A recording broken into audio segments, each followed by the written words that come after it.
most valuable asset we have is our energy. It's not time. Although in this realm, in this space of existence, time is critical. Why? Because your habits, what you've been doing for the past 90 days, right? 180 days, right? 360 days. Whatever you've been doing for the past this much time, this is what you see now. And what you're doing today, you're going to see the result of it in the next 90 days, 180, 360 days. But the thing is, it's your energy. You have to cultivate your energy. Bring your energy to a point and place and give it that direction like a missile and just point it at your goal and eliminate everything and everyone from its space, from its path to going straight to that goal, right? And once you start to practice that and exercise that daily, guess what happens? You start to become better and better. Now, what are they saying? They're saying, hey, practice makes perfect. Practice makes perfect. That's not true. Practice doesn't make perfect. Perfect practice makes perfect. So when you want to learn how to cook a souffle, what do? You're not gonna go follow somebody who's frying an egg. Why? Because you're gonna learn how to fry an egg. You're not gonna know how to cook a souffle. If you want to learn how to cook souffle, you go to a chef, Gordon Ramsay, or somebody who's made 1,000 souffles and know how to cook a souffle like this. Don't even have to think about it. It's like they're having a conversation with you, full-on conversation with you while they're cooking a souffle, right? Same thing with anything else, any other thing you want to learn. You want to learn how to make money. You want to learn how to get in shape. You want to learn how to tap in with the spirituality. Learn more about God. Learn more about yourself. How to tap in and get to the next level.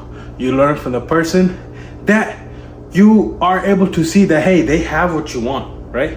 And they've been where you've been before, or where you currently are right now. So that's what it gets down to. It gets down to really cultivating that energy. And guess what? Majority of people, masses, they are blindly following just everybody and everything. Look at the schools. They look like jails. Look at the jails. They look like hospitals. I mean, bro, like, look.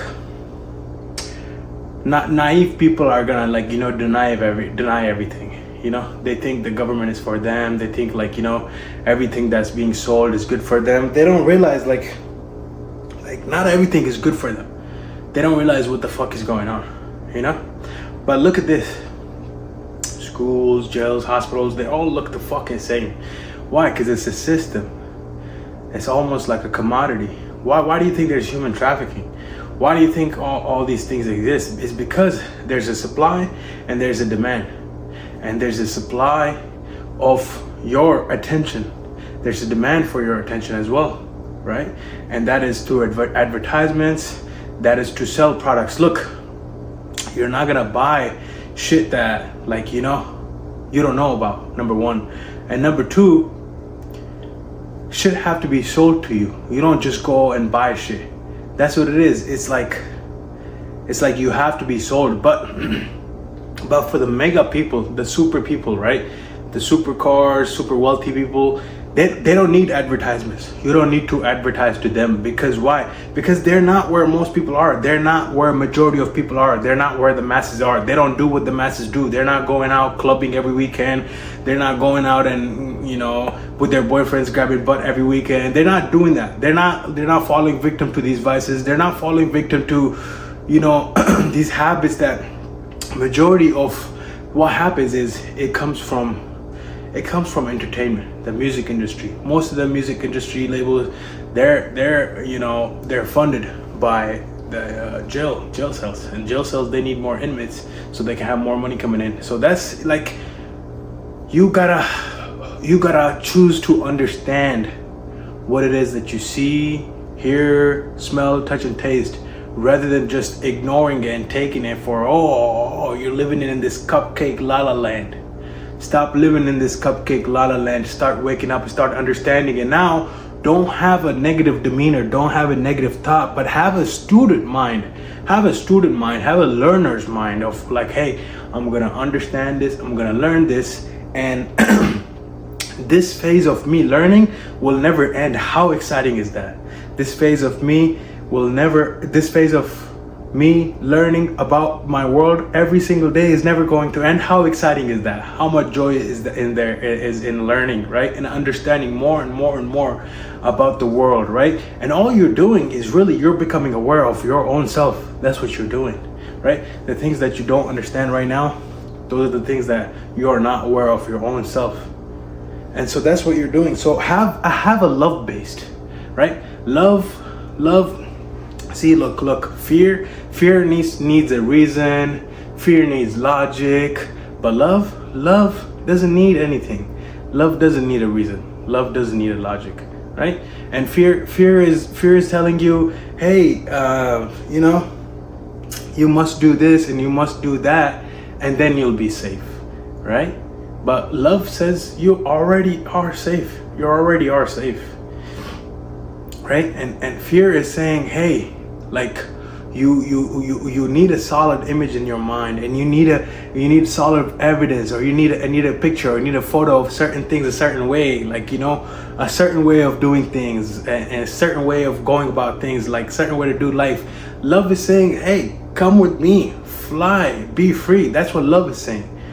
And when you live love based, you start to understand rather than ignore, right? And so when you understand, of course, what that's gonna do is gonna allow you to choose which side you wanna be on. That's why you must keep your foot on the motherfucking devil's neck every single day. Why? Because look, man, the feeling of suffering is prime. It's the most feeling.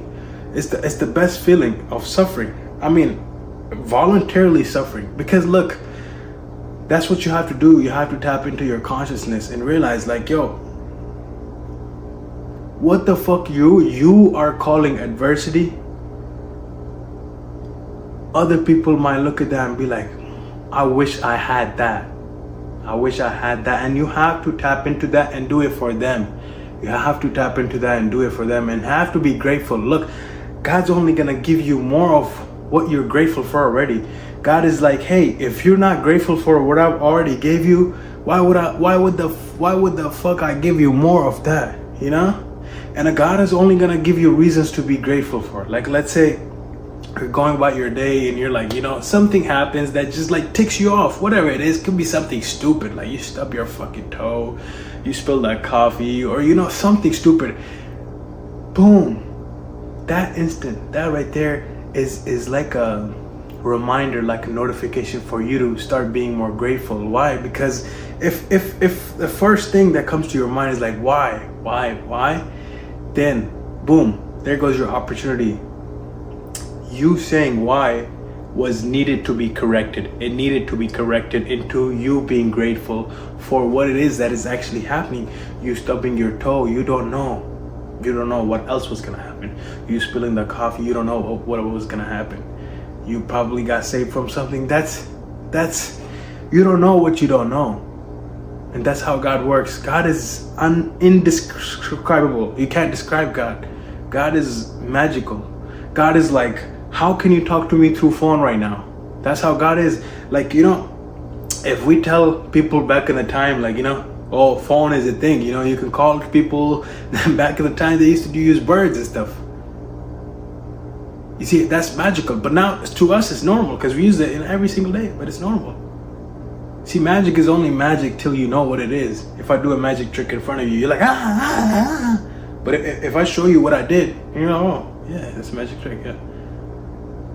So, energy is most valuable asset. And your energy flows where your attention goes. And so, you must, depending on where you are right now, there's like a whole degree of your attention going places, right? Depending on where you are right now, you might not be able to go directly into super focused attention into what it is that your goal is. You might not be able to do that. Otherwise, you would have been doing it by now, right? And if you're at that position where you can't do that, you can't even get yourself out of bed. You can't even get yourself to go do something, go make a call, go send a text message. You can't make yourself to get up and pose. You can't make yourself to get up and do something. what you must do is just that first step in front of you. That's it. Put all your attention and energy just at the first step in front of you, and do it with the state of mind of appreciation and love for yourself, right? And when you're showing appreciation and love for yourself, guess what you're gonna do and say energetically to God? Hey God, I love this universe that you created, and I thank you for this body, right? Just by taking that one step and being in that energy, and boom, from there it's gonna be an avalanche. You're gonna take an avalanche of habits. And so what's gonna happen though is just like a rubber band, there's gonna be a pull. Now you've pulled it to a positive side. When you let go, you gotta let go of the rubber band. But when you go let go, it's gonna tend to try to pull to the negative side. So now what you wanna do is you wanna have some daily actions that you do no matter what. And those should be: drop the drinking, drop the smoking, drop the vices, drop the womanizing, drop the lean, drop the pills, drop the clubbing, drop the negative influences, drop the violence, right? Get rid of those things, and then adopt a way of living that makes you a supernatural being, that gets you to your goals more effectively and more efficiently. Isn't that what you want? At the end of the day, you want a desired reality, right? You want a desired outcome, whether that's material possessions, money, better car, better house, better relationships, or just in general feel better, look better, right? Feel whole, feel satisfied, feel content, secure, confident, feel blissful, joyful, excited for every single day, feel grateful, and have really amazing relationships, robust relationships in your life, where everywhere you go, it's all nice, right? And have these material possessions where you have money, you have better car, have better house, right? That's what you want to do. You want to adopt a supernatural way of living. And the only reason you don't want to do that is because you want to deny the fact that this is not real. See, you have tools and resources available for you at your disposal, but you've never been taught how to use them. Why? Because majority of the people, the masses, they're in this circus clown shit, that clubbing, that entertainment. All they do is click watch TV, click Netflix, click social media. They're looking at left and right instead of reporting straight above to God. God is waiting for them. Like, actually, God doesn't give a fuck. God is the Lord. You think he cares if you worship him? He does not give a fuck. Why the fuck you think shit hasn't happened in your life just yet? It's because God doesn't give a fuck whether you worship him or not. God says, your wish is my command. He's like, hey, you want to go fuck off? Go fuck off. Go fuck off for as long as you want. You want to fuck this whole life up? Go fuck this whole life up. God is the Lord. He doesn't need you to worship him. It's the other way around. You need to wake the fuck up and show to God that you are worthy, and you are courageous, you are content, and you are confident. Show God that you are worth it. And show it every single day. Show it through your actions, not just by the way you think, but by the way you do things. Because that's what it is. At the end of the day, everybody go to church, everybody go to temple and praying and everything, right? But what are their actions saying? What are their actions saying? Energetically, how are they moving throughout their day? That's what it gets down to. Sure, going there, I'm not knocking that down. Going there does energetically lines you, right? But then what do you do after that? What do you do after align? You align with these, with God's values, the principles, universal laws, right? What do you do with them? Do you stay aligned and do you actually change? Or do you just give up? Soon as adversity strikes, soon as hard time comes, soon as when it's inconvenient for you, you give in and give up and start violencing, bitching, complaining, and you start doing that. Instead of realizing that, like, yo, the more inconvenient it is for me to love, that's the perfect time for me to love. The most inconvenient time for me to be nice is the perfect time for me to be nice. The most inconvenient for me, the most inconvenient time it is for me to give is the perfect opportunity for me to give. Why? Because when I can love, it's not really a good opportunity for me to love. It's not. It's not inconvenient. It's convenient for me to love, so I'm doing it because it's convenient. It's convenient for me to be nice, so I'm being nice. That's not the perfect opportunity. And it's convenient for me to give because I got a lot. So it's convenient for me to give. That's not the best opportunity. The best opportunity for you to show who the fuck you are is when it's most inconvenient for you. When it's adversities are striking, shit's going bad, shit's going hard. Boom. Perfect motherfucking opportunity for you to show God who you are energetically. Through your actions. Through the way you think. Through the way you're doing things. Give the more you can. Man, look, there are people around the world, they don't have a house. They don't have food. They don't have clothes. They don't have family. You gotta realize how much you have by being grateful for the little things in your life. You put the power in things. Things don't put the power in you. Stop being a victim. Stop looking around and pointing fingers.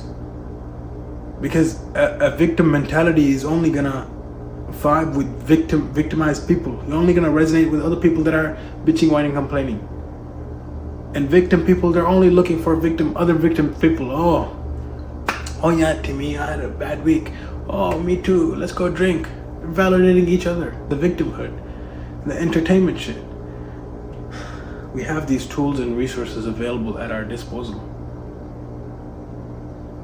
But we've been blinded by entertainment. This shit has been glorified. This circus shit, clown shit. Of course, you're not going to be able to see it until you rise above it. Until you rise and elevate to the next level from there. As long as you're doing these actions on a daily basis, as long as you're around these people on a daily basis, you're not going to realize what the fuck I'm talking about. You have to get out. You only have one life, one chance. Stop wasting your life. Stop wasting your time. God has a much and way bigger plan for you. He does, but he doesn't care. He doesn't care if you worship him. He doesn't care if you remember him. I love you guys. I appreciate you. Let's go!